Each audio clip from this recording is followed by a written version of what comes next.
Warchant Gameday. It is time. Florida State Syracuse, early game, noon kickoff, which much to the chagrin of some, but I like the noon kickoffs, Tom. And here we are at Hotel Indigo. A little bit different spot this week, and we got to let people know if they're on their way out here.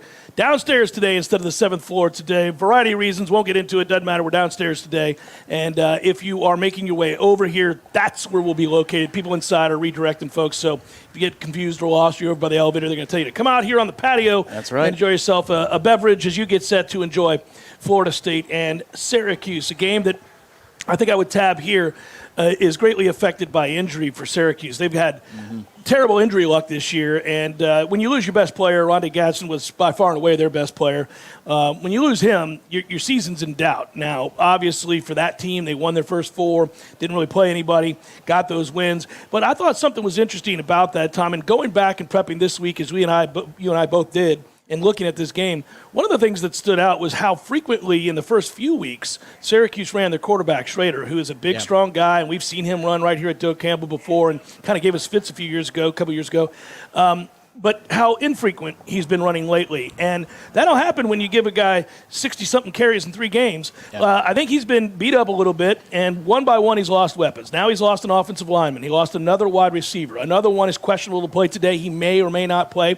He was their third best receiver, and now they're most important since these other 2 are down. And so you get to a place, we always talk about football being a war of attrition. You get to a place at some point where you just don't have your guys. And Syracuse is not a team like an Alabama or a Georgia where you lose 5, 6, 7 starters and you realize, I'll just turn to the 5-star behind him and we'll be all right. That's not Syracuse. So when they lose frontline starters, proven players in this league, it is awfully tough to overcome, especially when it happens a handful of times, which is what's happened now. So protection breakdowns have been pretty frequent. He's not running as frequently as he once did. I think for Syracuse to have any chance today, he's got to run a lot. I don't know that he will. That's something to keep your eye on early. If that's the case, this is a game for Florida State's defense to feast. They ought to have a big day. The defense leads the way today, guys, in this win for Florida State. Offensively, I think you may see an up-and-down performance yet again. We'll see. No Johnny Wilson in this football game this afternoon, so obviously working in different guys. It's an opportunity. It's a heck of an opportunity for some other receivers. But Florida State, we'll see. It does look like Jaheim Bell's going to play. That's good news for Florida State. Everybody else seems to be okay, except for the offensive line. Again, kind of a wait and see when it comes to Robert Scott. Limited is available, limited today. Bless Harris is a game-time decision. So we get the injuries out of the way early for both teams. I think it affects Florida State's offense a little bit against this defense. We'll see if they can find any balance and if it creates some opportunities in the middle of the field or not against this 3-3-5. Yeah, it'll sound nuts, but this is a good matchup for Syracuse defense against Florida State's offense based upon the trends that are leading up to today, which is that Florida State doesn't succeed a whole lot on 1st and 2nd down. They finally broke through last week a little bit more against Virginia Tech, which is how they ran for over 200 yards, and Trey Benson himself ran for 200 yards. But generally speaking, we haven't been all that successful on 1st and 2nd down. Syracuse is really good in the tackles for loss department. They're top 15 in the country. They're averaging 7.5 a game. They racked up 13 against Clemson. So if you're looking for getting teams in a 3rd and long, which is what Syracuse is trying to do, we've been in 3rd and long an awful lot this season.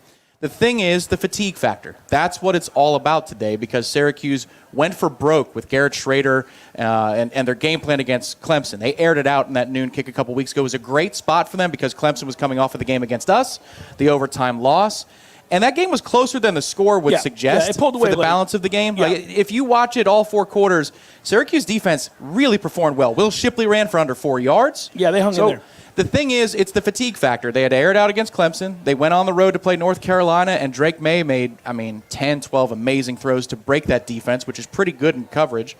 Are they fatigued today? Did they come down here to play? And the thing is, if you want them to shut it down a little bit mentally, it's going to have to be Florida State's defense, to your point, making stops to perhaps put them in a position to make a decision about what today is going to be like. But if Florida State's defense struggles early on, then the belief rises up. And again, the matchup is a little strange for Florida State and Syracuse. It would sound nuts in the preseason, but their defense is pretty impressive. I would be surprised if Florida State's defense struggles here. This is not an offense that's dynamic. There's no player that changes the scoreboard very quickly for Syracuse. So for me, it's going to have to be long plodding drives, which would be a nightmare for Florida State's offense on the other side because they've seen this happen too frequently this year. We've really been complimentary of Adam Fuller's defense, the ability to adjust. Second halves have been great. But the one downside that we've seen from Adam is that in his defense is that every game there's a quarter where teams possess the ball for the vast majority of the quarter. You get out of sync, and it's very frustrating, and the next thing you know, you kind of got a game again, and it's aggravating. Let's see if they can eliminate that today because, again, they're going up against an offense now that just does not have a lot of their weapons. When you're down to your third and fourth string wide receivers and you don't have a dynamic back, and your quarterback is one of the guys that you look to run the football excessively, and now he's not running it as much. We'll see if he does today, but he hasn't lately, and if he doesn't, I don't know how they're going to move the ball. I think that's last year's game. If you look at that, it's a runaway. We win, what was it, 39-3, 38-3. So it was something like that. But if you watch the beginning of that game, Syracuse is gassed. They're at home. Look like they wanted to play. It's a night kick, but they're exhausted physically, emotionally. Florida State's offense didn't exactly run away with it in the first half. It's 14-3 in the second quarter.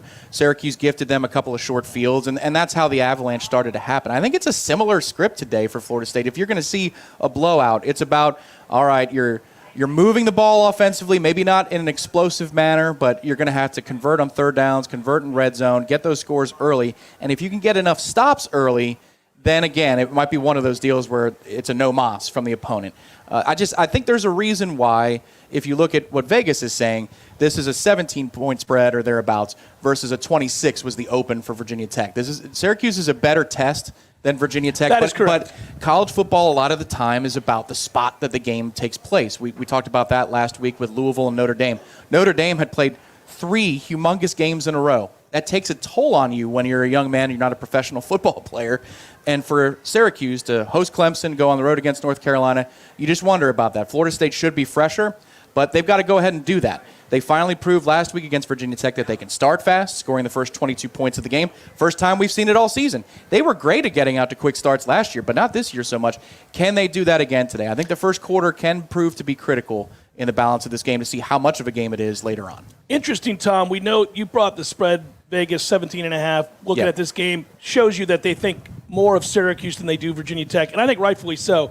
But if you go back to the last couple of weeks now, these are the 2 weeks where they didn't cover the spread. They actually tied the spread against Army, and then from there, didn't cover against Clemson, didn't cover, obviously, against North Carolina. Yeah. Well, what does that tell you? Some people might say, I'm not a gambler. I don't know what that means, Jeff. Well, when you see a team trending in the wrong direction, we go from cover. They covered a 40-point spread early in the year, 65-0 they won, right? Yep. A 25-point spread in their second game they cover easily, right? Yep. Now you see this, it starts to change, right? They don't cover against Army. Yeah. And now you're starting to think, I know, short game, I got you. But it's still a problem not to cover against Army when you're a 13-point favorite. It's only 13, yeah. And then you get a 7.5 spread, they don't cover that. And then you get a 9 spread, and they don't cover that. They're trending in the wrong direction. I think it has to do, again, with the war of attrition. They're beat up. They're tired. It's going to be interesting. This first quarter will be everything to Syracuse. They've got to play well early. Florida State, if they're smart, buttoned up, business-like, take care of it early, you got a chance to avalanche this thing because I think Cuse will go away. Yeah, I think they got it because, listen, they have a chance to make a bowl. There's a history of that, too, under Dino. So yeah. There is. And they have a chance to make a bowl. We looked at their schedule earlier. I told you that what's still doable for them is if you go back, where do they got? Virginia Tech, BC. Virginia Tech, BC, Pitt, Georgia Tech, and Wake. Yeah, you can that's win a bowl team. You can go to a bowl. And I think if you're Syracuse, if you're being honest with yourself, when you lose your very best player, most dynamic player, one of the best 10 players in the ACC, that's who they lost. When you lose a guy like that, if you can still go to a bowl, Dino can sit back and say, I'll be back next year. They're not firing me. I'm going to a bowl after losing my best player. Yeah, no, agreed. This is about reminding them. That's what this is about. But the thing is that, we look at Boston College, and that might have been a flu game, fair. But you get to halftime against Virginia Tech, and you were in the stands last week. It's a little uneasy. The first quarter is everything you hoped it would be. You're on pace to win 88-0. It never works out that way, but you feel great coming out of the first quarter. 3 straight 3-and-outs. Defense is doing its job, and then the offense starts quickly, which it had not done a lot of. But then you walk into the halftime locker room. Maybe you're going to get a refreshment in the stands, and you go, all right. It's a good first half. It was a great first quarter. And then to the house. Good first half. First play of the second half is a kick return. And even Mike Norvell is wincing on the sidelines going, the squad, he now knows we got a game. And they put it in the recaps. I like this part of it, too, about the cinematic recaps. That in the locker room is an honest message. And Mike Norvell says, was it perfect? No. No. But you responded, and you put them down.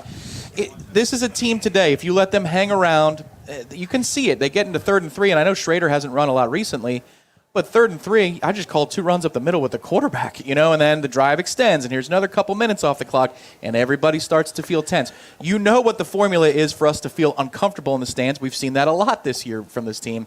The hope is that you learn from last week, start fast, and then continue on down that path. A couple things in the chat as we answer some folks who aren't in Tallahassee today, and they're living vicariously through us and the fans here at Hotel Indigo, getting ready to head into the stadium. Folks want to know what the weather's like in Tallahassee. Overcast, a little dreary, perfect football weather.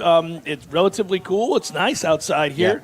Yeah. Next few days are going to be spectacular. In fact, Tuesday you and I will be golfing. There is a high of 66 and a low of 48. So we're golfing on Tuesday. Right. Gene Williams, make a note. I will be golfing on Tuesday. I will be golfing on Tuesday. We're golfing on Tuesday. But that said, this is the start of that. Overcast skies most of the day. High about 79, 80 degrees, depending. It'll be slightly muggy, but I mean this. Yeah, it's going to be nice. Mid-October in Tallahassee, you can't do much better. No. Sometimes it could be 95, 96 in the heat index. So we've got that to answer that. And then some folks wanted to know where I've worn this shirt before, and they wanted to know where I got it. Garnet and Gold, guys. Garnet and Gold has all your shirt needs there, especially in the vault. And then also any of the new legacy stuff, they have those too. Yeah. So you can go over to Garnet and Gold. A point of clarification, got a question this morning, but then also we've seen this a lot about, is Florida State going to wear the N7 football uniform? The answer is no. No. Coaches only. Coaches only, and that is next week against Duke. Yeah. Next week against Duke. Yeah. Maybe they'll roll it out in future years. But other sports are. I mean, basketball's worn it forever. Oh, they've done it for a long time. Other sports, soccer wears it, but yes, football will not. But if you want these snazzy polos, it's very simple. You come to Hotel Indigo, and then on your way into the game, it's Garnet and Gold's right there. A little 5-minute stroll to Garnet and Gold. So, answer those couple questions there. Who will step up today with Johnny Wilson out? Well, you got a lot of candidates. We've got to see it. Listen, I'm really excited to see if Portier plays. I know we all want to see Destin Hill have a big day. It'd be nice, but I think Portier is the best candidate on the other side because he plays Johnny's position. Yeah, well, this comes back to the game plan. Is this like last year's game plan for Syracuse? I'm fascinated because if you look at our downfield throwing percentage this year, I mean, we all know it's more. It's not a ton more that Jordan Travis is airing out 20 yards down the field, but we've lived and died in terms of scoring drives on explosive plays in the passing game. That is diametrically opposed to last year's Syracuse game plan. We threw the ball 20-plus yards down the field against Syracuse last season 0 times. We threw it more than 10 yards down the field just 3 times. That is not – what we do this year is not the game plan we brought to Syracuse last year. Yeah. And that's what the 3-3-5 does. They want to keep things in front of them, and then they put pressure on you to either win on the ground, which Clemson could not, or then on the perimeter, you've got to be good at blocking, which brings me to the point of the receivers. I think if the game plan is similar to last year's, the receivers you see on the field are the ones that are blocking well in practice during the week. They're the ones who are going to get the reps. And dedicated to do it. Now, I think it's an interesting game on a lot of fronts, not just how do we attack it, is it similar to a year ago, hasn't been what we've been doing this year for our primary offense, but I think they'll be able to run the ball like they did last year. Yeah. Trey Benson ran the ball for over 130 yards last year against this team. I think they'll run the ball, but there's a caveat. How healthy is the offensive line? And who is it? Yeah, and who is the offensive line? Now, that is the big but, ... Because if you're going out there and you do not have Bless Harris today, and we don't know, he's a game-time decision, and let's say you don't have a healthy Robert Scott and you're still holding him He's still back. On a pitch count no matter what. Okay. So now if this is going to be the case, your 2 best tackles are out. Yeah. Okay. Now, right off the bat, that's a problem. We've seen the inconsistencies that follow their absence. We know that Byers is a serviceable offensive lineman. He's not a great offensive lineman. He is what he is at this point. He doesn't fit gap scheme runs very well. No, he's struggling a little bit with that. Yeah. Now, the other guys have kind of been up and down. So I will tell you, I do worry about that aspect, the health aspect. We'll see. If you see this thing look convoluted and they're having a hard time getting into a rhythm and getting it going, check it, see who's in the game on the offensive line. It's probably directly correlated. So this is fascinating, too, because if you've got Robert Scott on a pitch count, and let's say that Bless Harris can go, and he, too, is on some sort of pitch count. They already have a pattern in which Keandre Jones rotates in the game for Dimitri Emanuel and spells him. And Alex Atkins has said this all along, that everybody knows before the game starts. It's not like performance, I'm yanking you out and you go in. Right. Because everybody understands how many reps they're going to get. But couldn't you see a scenario by which, I'm not trying to be Mr. Doomsday, but let's say you don't succeed with one group of 5 out there on offensive line in terms of running the football. Then you rotate in another bunch, and maybe they don't succeed either, and you're in 3rd and longs. You may still you score. can see where this gets... But then, as a coach, you're saying, well, what do I do? Do I stick with a group of 5 and see if they can get it together, like as one? Or do you keep rotating guys in and out and trying? That's where, again, if the defense can make stops early, this all gets mitigated. And then the other half of the equation is what kind of runs do we call? Last year against Syracuse, I go back to that game plan because it was an excellent one. That's a Mike Norvell special because we hadn't done anything quite like that before the Syracuse game. They didn't run counter until close to halftime. A lot of it was inside zone, outside zone, trap up the middle. I want to see what kinds of runs we call this week. The defense that you just brought up, it'll be mitigated if the defense plays well. I think the defense is the catalyst today, and I think it really will save us. But I'm more intrigued by the offense because we've all waited on this offense to put it together for 4 quarters. We've all waited to find an identity on offense. We've all been wondering, when's this group going to really shine and have a great day? They did in the second half of the LSU game. There's no doubt about that. But short of that, it's Southern Miss was so outmatched it didn't really matter. I am curious. Can they? It will bode really well for Florida State if they get out there and Syracuse's game and they're fighting. I love Syracuse's linebackers. I think they're good players. Safeties, too, a couple of them. So what I would tell you is they're sound, they tackle. Yeah. They're aggressive. They get downhill. They're aggressive. Much more than last year. Yes. Yeah. They attack. Yeah. And they're physical. Mm-hmm. All right, so you've got a physical presence, you've got a disciplined presence, you've got a unique scheme, you've got guys that are willing to throw their head in there. And you've got a banged-up offensive line. You're right. You're talking about a recipe for disaster, at least in terms of aesthetics, right? Yeah. But if that group is willing to fight and they want to play and they're here to show up and they're going to give it their best effort, and Florida State executes on offense, here we go. Yeah. Now we're starting to talk about the diversity of skill sets on offense and play calling on offense, game planning on offense, and getting back to what we saw at the end of last year where they had an answer for everybody. Didn't matter what you brought to the table.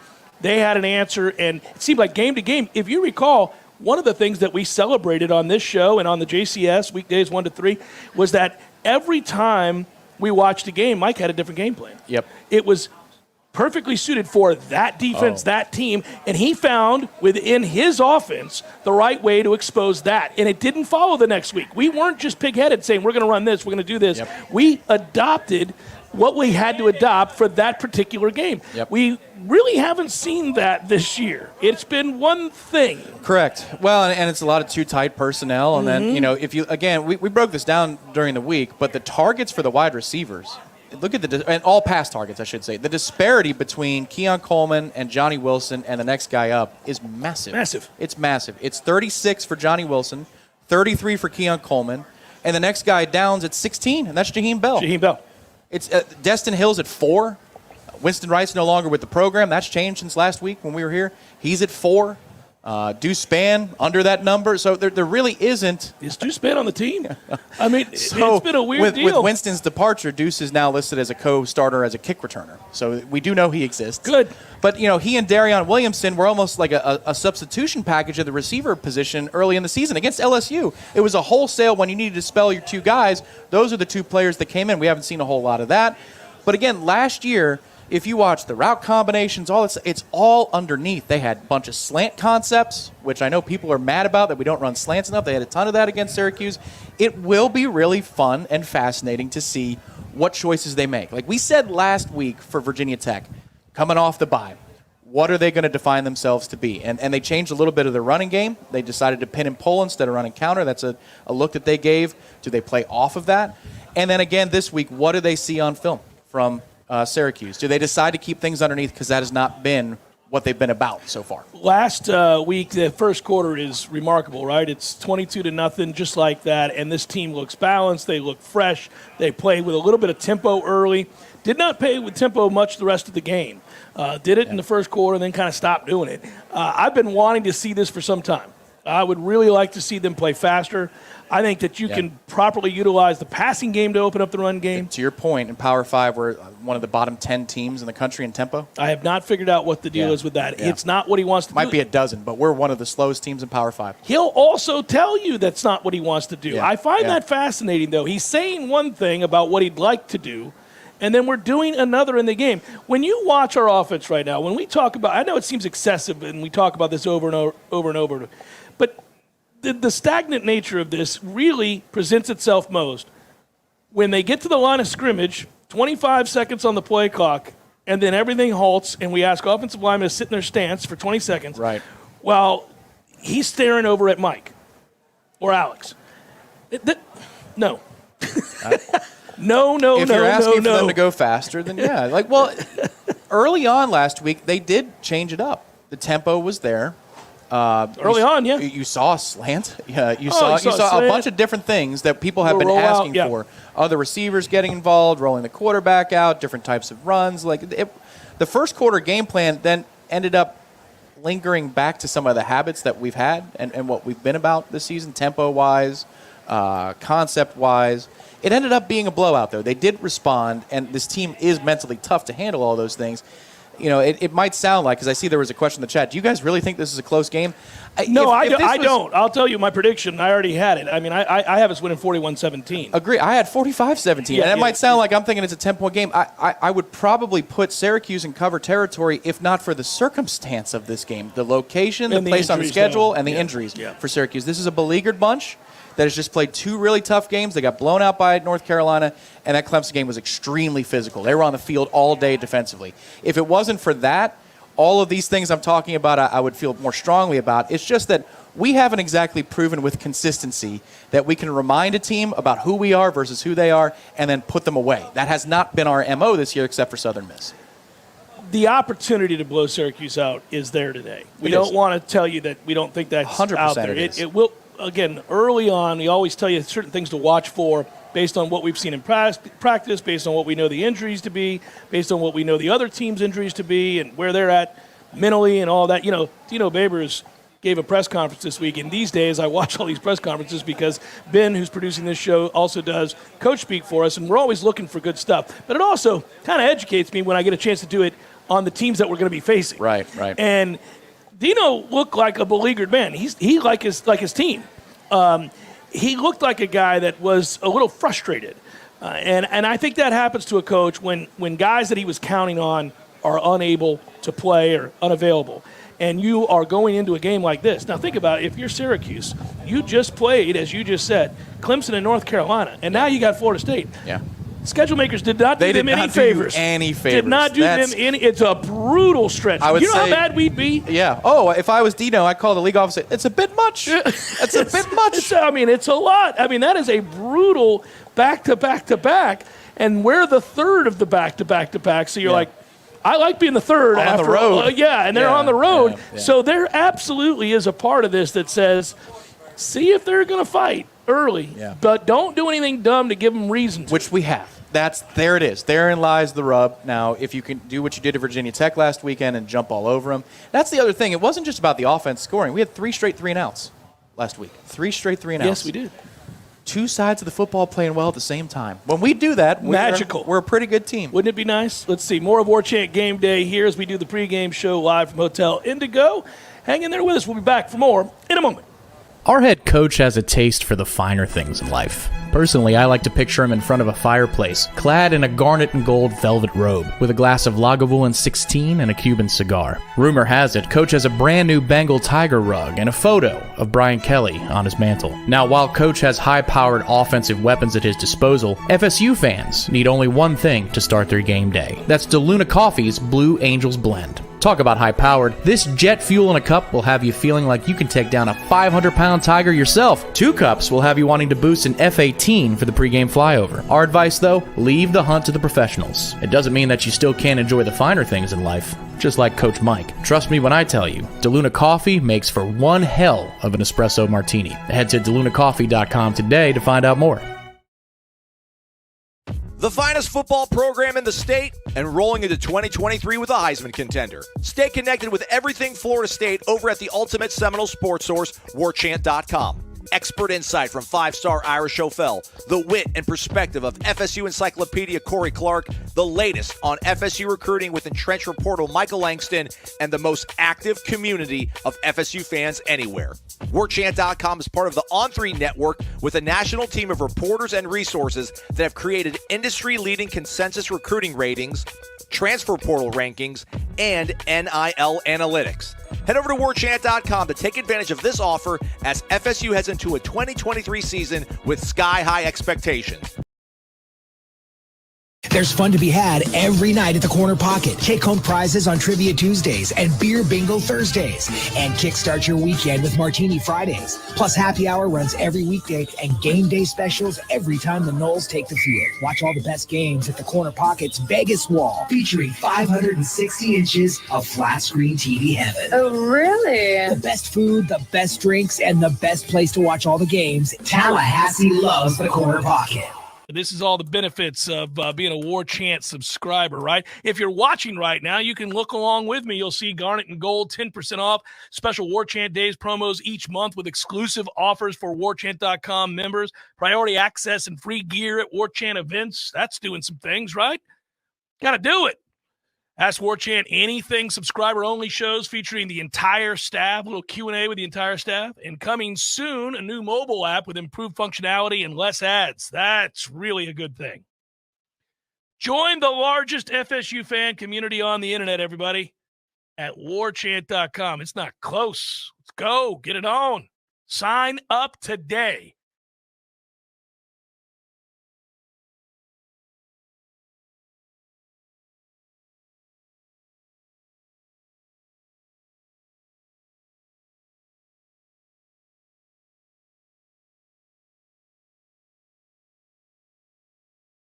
Welcome back as we are at Hotel Indigo for Warchant Game Day. Somebody asked in the chat, there was an awards banquet for the Florida State softball team. Yep. Mm-hmm. And that has rented out the top floor, so that is why we are here downstairs at Hotel Indigo. Pretty good setup, though, I will say. I don't mind it. Open patio here. Folks are hanging out. They're relaxing. Enjoying themselves. Yep. Yeah. They are apportioned here. You got some. I see Bloody Marys. I see mimosas. Some people are going with a morning beer. All good choices. These are all good choices. Yeah. So you're good to go. But we were just talking during the break. If there's an aspect of the game, and again, we try to go through all the different aspects of the game. It's not a matter of constant hand-wringing, but it is a matter of like pointing out the likelihood of this or that and percentage chance we see this or that. I think the only part of this game today, I'm willing to probably, like what you're willing to accept, right, what you're willing to live with. I'm willing to accept some maybe stops and starts and fits and all that stuff that I talk about on offense. I really am, because when your offensive line has been wildly inconsistent because they're not the same every week. Yeah. And also, I think they are a tick below what we thought they were going to be skill-wise as well. To run what we like to run, yeah. I think they are. So that kind of stuff, it's all right. It happens. I'll live with that if we're going to go up and down a little bit on offense against this defense, because I don't think it's a terrible defense, as we've said, for Syracuse. Where I'll get frustrated is if Syracuse moves the ball well today. Yeah. There's really no indication that should happen. And, Schrader wants to run the ball. If you're Syracuse, I think the only way you can win the game is to run him a ton. But I don't know if he's, willing to do that. He's taken a beating this year. Mm-hmm. Also, if that is your primary offense, that's not an offense. Right. So I would just tell you that let's see if he is willing. Let's see if that's the game plan. Let's see if Florida State has something to say about it, because that's easily adjusted. Well, you can easily stop that if you choose to make it your primary purpose. Agreed. And even still, let's say that it is their primary offense. He has a habit of giving the ball to the other team. So if that continues today as well, untimely fumbles, weird throws, like he's one of those mid-level, maybe slightly above average quarterbacks that he'll make a couple of throws. You go, oh, you got that, do you? That's a hell of a throw. Right, yeah. And then there's just a head scratcher where you go, you got to be kidding me. Thank you. Thank you for the gift. So just keep putting yourselves in those positions today. This is another week where we're playing a mobile-ish quarterback. It's seemingly every single game. There are similarities between last week's Modern quarterback football. and this. In that it is, in that it's a larger-bodied quarterback who, if you're not in position you don't have your fundamentals, you're not bringing it, you'll bounce off of him. Yeah, he's a big then kid. He's going to break it. So I want to see what the defensive line scheme is. Are you going to be aggressive? Are you still going to be aggressive and pin your ears back and go after We've learned our lesson by now. No much rush in short. No, Get rid of that forevermore, by the way. Don't ever run it again. Ever, under any circumstance. Let these guys charge up there and dominate their man. Football's a game of aggression. And in truth, I know the yards per play for Virginia Tech was fairly high in the run game last week. A couple of those happened late to get that total a little higher. Yeah. Well, and one of them is a crazy long run for the quarterback. And it was a 4th and 24. He went 23. All right, living on the edge. But I think overall the defense played very well last week. It gets lost in the shuffle with some of the frustrations of the second quarter because they don't score. Virginia Tech does not the entirety of the second half on offense. No. The score is from special teams. And one of those drives was a touchdown drive or it might have been a field goal on the heels of a roughing the passer call that's going to be an all-timer. And it's an interception going the other way. It's a great interception. So it's about to be 29-0. You give up 10 points, and not all of those, I believe, are fair. Not earned. Not earned. So from the defensive perspective, that's an absolute win that might be masked by a 17-point total that Virginia Tech put on the board. But if you really think about it and break it down, they did a good job last week. String it together, make it 2 in a row, and then we've got some momentum on defense, and we feel better heading into a primetime matchup with Duke next week, which should be strange. If Riley plays in that game, that could be a really good football Another game. mobile quarterback, yep. Well, we'll see how mobile, because even if he plays, I don't think he's going to be running around crazy. I don't know if there was a report late last night or early today, but he was a game-time decision for NC State. They're playing NC State this week. Which is a hard game without him because NC State does have a very good defense. They do. Not much on offense, but they've got a very good defense. So take the under, everybody, Which in is today's strange NC State because you Duke put game. Armstrong and Anai back together, and the magic from Charlottesville just isn't there. Just didn't work, and Armstrong doesn't look like the same player. No. It's bizarre.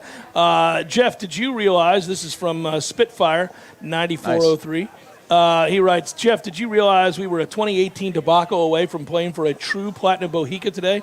I don't think I thought about it. I don't think I realized that 2018 had derailed our opportunity at a Platinum Bohica. But I guess I could have guessed it because, honestly. It was 2018. And we know what happened in 2018. But that was the halftime phone call. Remember? Oh, yeah. We were discussing about special teams choices. He doesn't know what he's doing. Correct, yeah. My exact words to Tom in that moment was I had, much to my horror, realized that we had a head coach who didn't know what he was doing. Yeah. And I called you and went, he doesn't know what he's doing. Yeah, and you're like, I don't think he does. I was like, this isn't good. We've got a problem on our hands. We hadn't started the post-game show at that point, and I'm glad because I would have said some things. We don't need to relive that. That was something to behold. That was a terrifying moment because you're like, that's not going to get better. That's not going to get better. We can't. I wish you guys had coach speak because that presser was an all-timer. Well, what do you want me to do?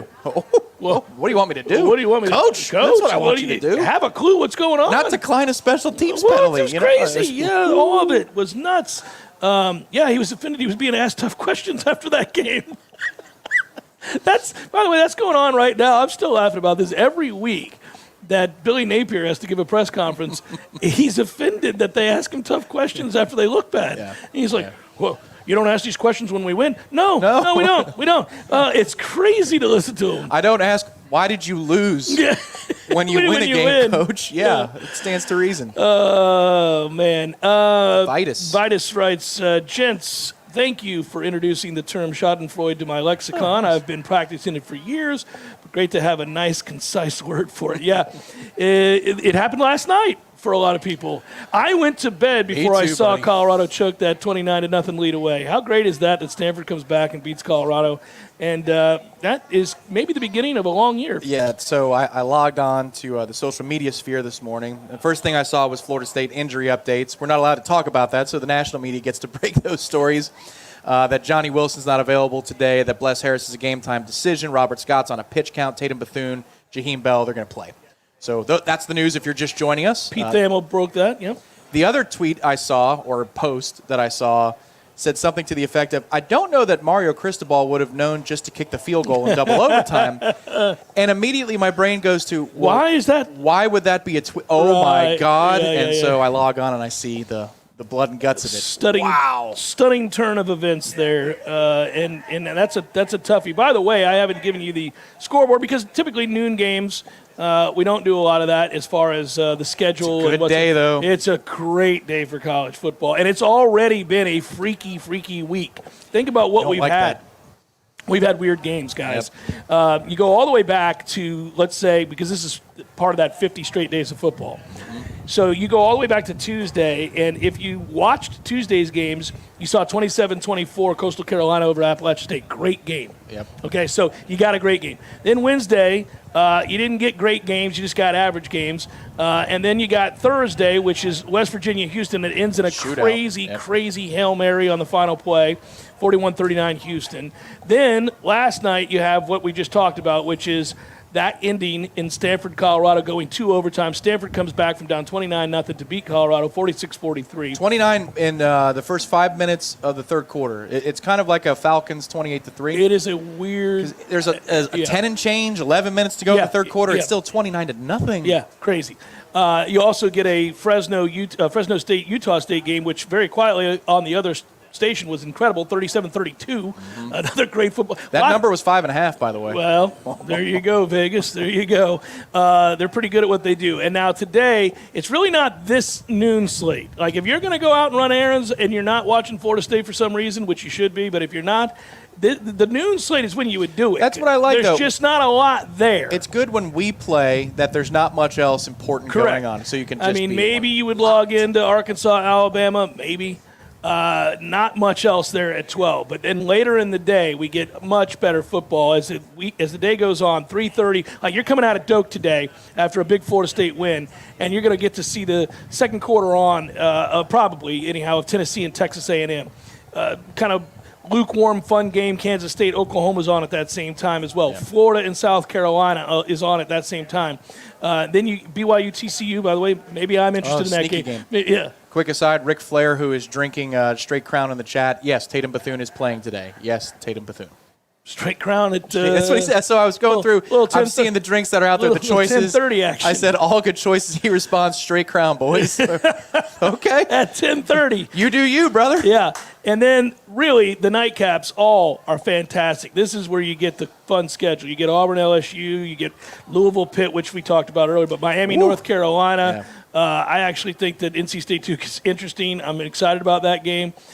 We talked about, like, week in and week out, it's becoming a park your ass Saturday. It's amazing. I mean, and today we're kind of lucky. The parity helps that too. You know, there's just so much more UCLA, of it. Oregon State, Washington, and Oregon. I mean, on and on and on we go. This is the evening slate tonight.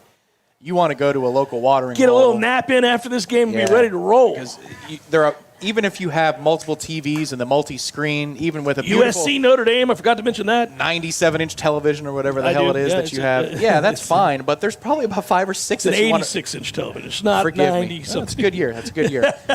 But you want to watch probably 5 or 6 games consecutively tonight. And that's, man, as long as we have one in the back pocket, you get in the clubhouse with a nice clean number, you win. And then you could just go out and watch all the other teams sweat it out. Because that's what this season has been about, a lot of sweats. We had one at Chestnut Hill. Every program in America to this point has had one, every single one of them. Yeah, a scary moment where you sit back and think, what is going on here? But, you know, we thought last week was a chance to get right. This week is another chance to get right. Continue to grow, see the diversity in players that you utilize on offense, diversity in really the game plan on offense. You'd like to see some of that. They did start to get the running game going last week. Let's see if they can do that as well. And then from there, defensively, you got a chance, I think, to completely shut it down. Yep. And this defense is trending in the right direction. Now, Tatum Bethune will play, and that's important because I think linebacker play is a big deal against this kid. If he runs, you got to punish him. And Tatum has. And Tatum has done this a lot this year. Yeah. You have got to punish that guy early in this game. Send the message, no, we're not half-stepping today. If you run if you want to. But we're gonna be there to do something about it. And then you get him sitting in the pocket trying to beat you with his arm with limited weapons, thanks to all the injuries. This is a recipe for disaster. This is a recipe for Syracuse. This is a chance for a lot of short fields for the offense. Win the field position battle, get a number of 3-and-outs, wear them down. At some point, even if you're inconsistent on offense, if they're going 3-and-out and they're losing the field position battle and they're not, you got a real opportunity here to blow it open. You do, and you just want to see us take advantage of that against a Power 5 opponent and one that could be looking for an excuse. I mean, we keep saying that. Maybe Syracuse is digging down deep and this is the desperation game for them, and it never gets to that point. That's possible, too. You know, when you're getting beat down over and over, at some point you say enough of this, and you're going to give everything you got. But at the same time, what are we talking about here? This is legitimately a top 5 team in the country, in my mind. If you are, then you prove it in situations like this. You're at home. This is Doak Campbell Stadium. You play better here anyway. It's sold out. Good job, fans, to get here for a nooner after Virginia Tech. That's the effect of having a top 5 team. Okay. I was about to say, people tend to come and watch teams in the top 5. Well, I'm just so used to it being, 63,000, 65,000. All right, good job, fans, because it's not like Syracuse is buying up 15,000 of allotment. This is not that kind of a program coming to town, so it's all on you to show up. Okay, well, make good on it. Make good on it. And start quickly. And then the lesson from last week is you could be up 22-0, and guess what, guys? That's not enough. You could go on a 28-0 run or a 28-3 run against Boston College, and that's not enough. So it's about, if you can do that, you got to build off of that. Last year they were excellent. I thought this year we would be about at the same number by the end of the season in terms of blowouts. Remember last year we had six or arguably seven. 7. Yeah, I'd go with 7, yeah. This year, we got to do it the rest of the way in order to catch that number. Isn't that strange, given what we thought in the preseason? And they're on pace to achieve so much more than what the team did a year ago, despite those numbers being different. But that team would just keep going and going and going. Well, and really, that is who Mike wants to be. You listen to his charge. You listen to the things he says, what he tasks his player with about discipline, keep going. It's about us, not them. It isn't really about taking it easy, taking your foot off the gas. It's always about charging forward, trying to get better and better and better throughout. Yeah. So he wants to do that. That and maybe it happens today. The whole fan base is ready to see 56-0. The whole fan base is ready to see 63-10. They're all waiting on that moment, almost like it's an exclamation point that absolutely, emphatically confirms your suspicion that they're a good football team. What's in us. That's what people want, their suspicions confirmed. They think we're good. They just haven't seen it happen over a sustained period of time. Yeah, and if you're going to take the optimistic side of it, because we've done the qualified side of it a lot today, it's that, you say this a lot, especially in college sports, confidence matters greatly. Oh, it's huge. Well, how much does it do for a team's confidence that when Virginia Tech runs a kickoff back for a touchdown to start the third quarter, and then the first play of the next drive is a Johnny Wilson 13-yard and in, that the following play is a house call for Trey Benson?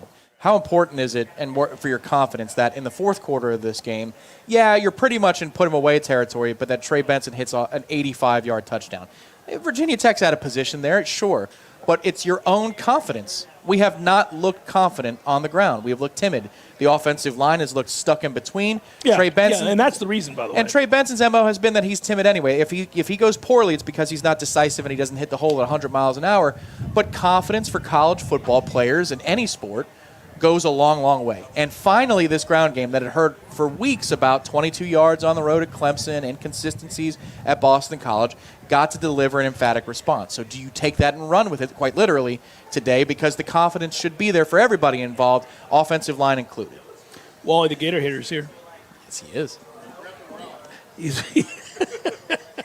We got to take a quick break. We'll come back for the final segment. Warchant Gameday Pregame Show live from the Hotel Indigo returns in just a moment. Hang in.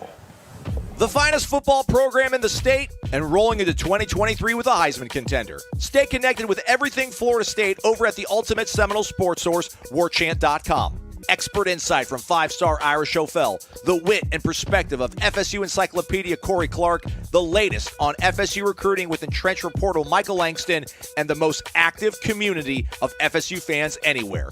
Warchant.com is part of the On3 network with a national team of reporters and resources that have created industry-leading consensus recruiting ratings, transfer portal rankings, and NIL analytics. Head over to Warchant.com to take advantage of this offer as FSU heads into a 2023 season with sky-high expectations. There's fun to be had every night at the Corner Pocket. Take-home prizes on Trivia Tuesdays and Beer Bingo Thursdays. And kickstart your weekend with Martini Fridays. Plus, happy hour runs every weekday and game day specials every time the Noles take the field. Watch all the best games at the Corner Pocket's Vegas Wall, featuring 560 inches of flat-screen TV heaven. Oh, really? The best food, the best drinks, and the best place to watch all the games. Tallahassee loves the Corner Pocket.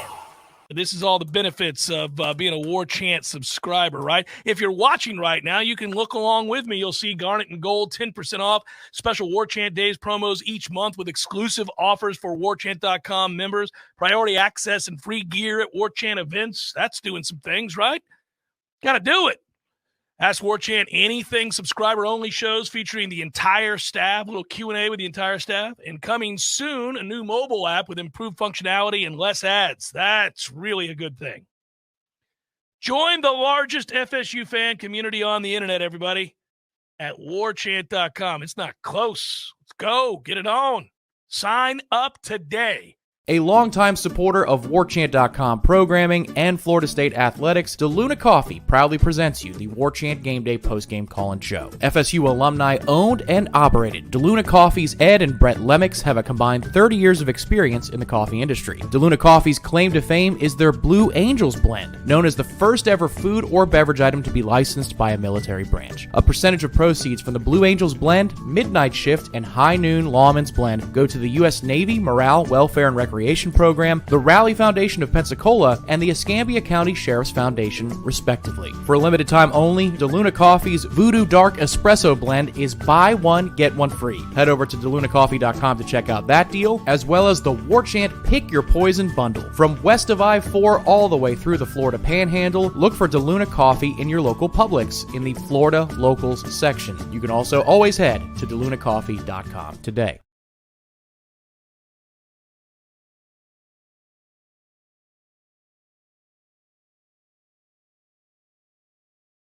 And we're back. Warchant Game Day live from Hotel Indigo. Downstairs today. We'll be back upstairs next week if you're coming in town for the Duke game. We'll be on the 7th floor, overlooking the intramural fields behind us and the grand facade that is Doak Campbell It will Stadium. be either a 4:30 or a 5 o'clock start to next week's show. The only thing that Florida State does not know beyond primetime, that's a given, is 7:30 p.m. on ABC or 8 o'clock on ACC Network. We'll have that answer in the next 24 hours. So 4:30 or 5 o'clock next week from Hotel Indigo. I said at the outset the game is an awful lot today about injury. Who's injured for Syracuse? Yeah. Pretty much their best players. That's a brutal thing to say, but Gadsden's a difference maker, and obviously without him, it's going to be tough sledding. And they've been without him. I understand they've been without him, but I'm saying that really changed the dynamic of their offense against our linebackers and safeties. I mean, think about it. He could have had a big day. So thankfully he's out against us. I hate it for the young man, but he's going to have a full recovery. It sounds like he'll be off to the NFL. That's right, son. Take it on down to the league, just like your dad did. Go on over there, and maybe the Dolphins will draft you. But from there. They lost their second leading receiver, too. And then they had a third guy get dinged up. He's questionable for today. That's problematic. Lost the right tackle. He's out. It's just been a series of injuries for them. I think it's going to make it tough sledding. And then for us, a few notes. I see a lot of you crawling in there now. 800-plus watching. Thank you very much for watching the pregame show. Hit the like button, subscribe, because you can hit the like button now that we give you information. The good news, Tatum Bethune is in. Jaheim Bell is in. Robert Scott is in, but on a pitch count, same as last week. My assumption would be it's a higher number of plays that he would be available for than last week. You would ramp him up if you're Robert Scott. Well, that is the hope. If it's the same amount, I think that means that he had a setback, so you wouldn't do that. Bless Harris is a game-time decision today for the offensive line. Game-time decision for Bless Harris. So what you can do and should do is head over to warchant.com and pull up the Tribal Council, because we do have pregame updates on our boards. That's where you get the information first from pregame warm-ups, who is doing what. And then, of course, Johnny Wilson is not available today. So that is the definite bad news, is that Johnny Wilson will not play this afternoon. Well, first of all, that if they can hold guys out and get some backups in a game like this where you feel like you're going to win the football game, they would do it. So anybody that starts today, I would tell you, is really close to being 100%.